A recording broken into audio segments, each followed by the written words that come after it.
শীতকালে যে চর্মরোগটি নিয়ে রোগীরা আমাদের কাছে বেশি আসেন তার মধ্যে একটি হচ্ছে খুশকি। খুবই অবহেলিত একটি নাম এবং অবহেলিত একটি রোগ। আমরা প্রথমে খুব একটা পাত্তাই দিই না রোগীরা, তাই না? আজকে আমরা কথা বলবো খুশকি নিয়ে, যেটিকে আমরা বলি সেবোরিক ডার্মাটাইটিস। খুশকি কিন্তু একটি রোগ, তাই অবহেলা নয়, হবে সচেতনতা। ডক্টর ফারজানা রহমান সাথী, চর্ম ও যৌন রোগ বিশেষজ্ঞ, আছি কনসালটেন্ট হিসেবে মেডিনোভা মালিবাগ ব্রাঞ্চে। এই খুশকি কেন হয়ে থাকে? এটি একটি সুপারফিশিয়াল ফাঙ্গাল ডিজিজ, যাকে আমরা বলি ছত্রাকজনিত রোগ। এটি অনেকের ধারণা শুধু মাথায় হয়ে থাকে, তা কিন্তু নয়। মাথা ছাড়াও চোখের পাতা, চোখের পাপড়ি, নাকের দুই পাশে, কানের পিছনে, এমনকি পুরুষদের ক্ষেত্রে দাড়ি এবং বুকের পশমেও কিন্তু এই খুশকি হয়ে থাকতে পারে। যখন মাথা থেকে সাদা সাদা কিছু ঝরতে থাকে আমাদের শোল্ডারে, কাঁধে, তখন কিন্তু একটি বিব্রতকর পরিস্থিতিতে পড়ি আমরা।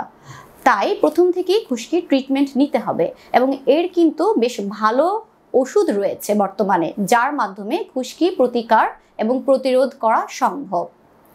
অনেকের ক্ষেত্রেই দেখা যায় এই খুশকি শুধু স্কাল্পে নয়, মাথায় নয়, অন্য জায়গায় রয়েছে। তখন অনেকেই ভাবেন যে এর কি ট্রিটমেন্ট রয়েছে কিনা।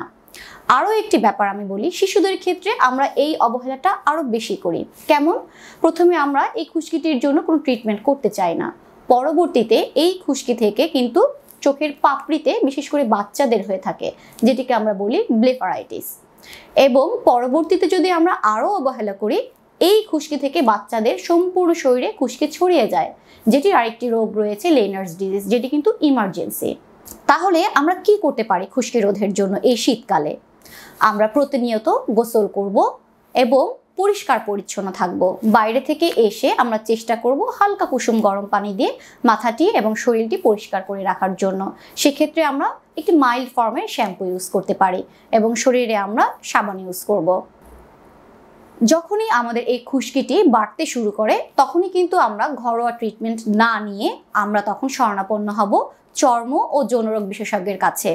আজকে এই পর্যন্তই। ধন্যবাদ।